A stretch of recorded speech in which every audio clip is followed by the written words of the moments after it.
Good evening and welcome to the news. First, the headlines. COVID-19 recovery rate crosses 85% in the country. Case fatality rate stands at 1.55%. Meghalaya government spends Rs 399 crore in fight against COVID-19.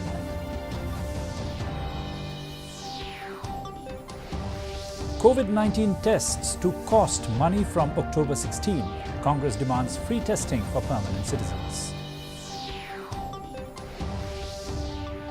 Centre releases SOPs to contain spread of COVID-19 for upcoming festival season.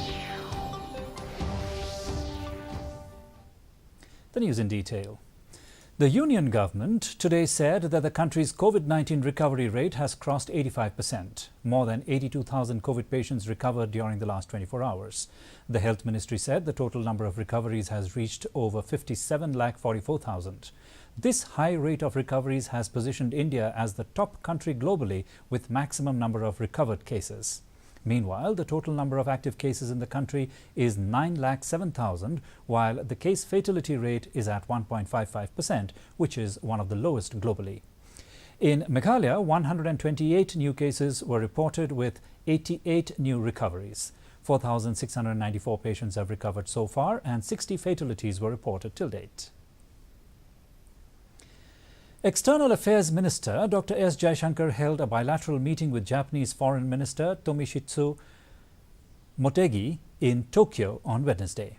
During the 13th India-Japan Foreign Ministers' Strategic Dialogue, progress made in India-Japan Special Strategic and Global Partnership was reviewed.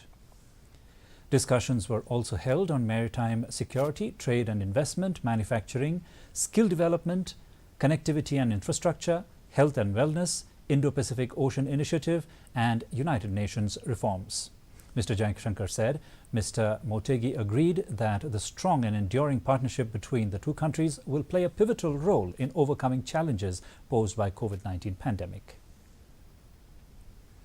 Meghalaya government has claimed spending a whopping Rs 399 crore from March till September this year to meet the different requirements in its fight against COVID-19.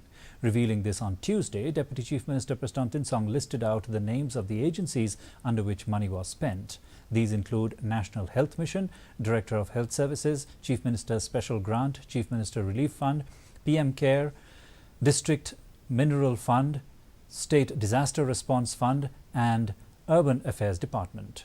So far, the state government has cleared the bills worth Rs 251 crore. It may be mentioned that the state government so far has received an assistance of Rs 48 crore from the centre. Tinsong said that the expenditure will have detailed auditing by Comptroller and Auditor General CAG and it would reflect in their annual report. Right from the month of March till the end of September this year, 2020, the total expenditure which is needed to meet different requirements in fighting the COVID-19 comes to Rs 399 crores. The assistance that we receive from the Government of India till date is 48 crores rupees. The state government has decided to charge people for testing for COVID-19 from October 16th in view of the central government and the ICAMR withdrawing subsidized testing kits. Deputy Chief Minister Prasthant Tinsong on Tuesday informed an amount of Rs 500 will be charged for rapid antigen test, while an amount of Rs 3,200 will be charged from people who want to undergo TrueNat, CBNat and RT-PCR test. However, BPL category besides the high-risk contacts will be exempted as they are being monitored by the district surveillance teams. Meanwhile, people entering the state, whether permanent citizens or who are visiting the state for business purposes, would have to undergo mandatory rapid antigen test and they would be charged Rs 500 for the test.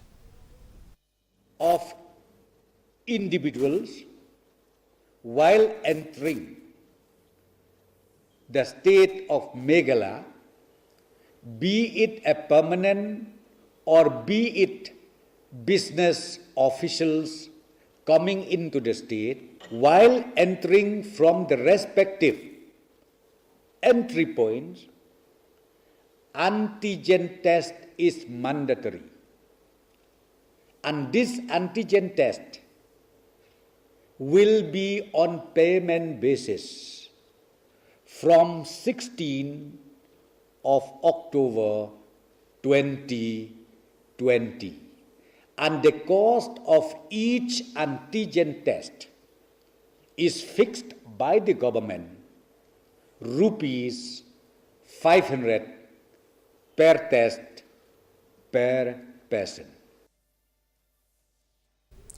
During the past few weeks, incessant rain has wreaked havoc across the state and has claimed 13 lives so far, with several others injured in landslides and flash floods incidents in several parts of the state.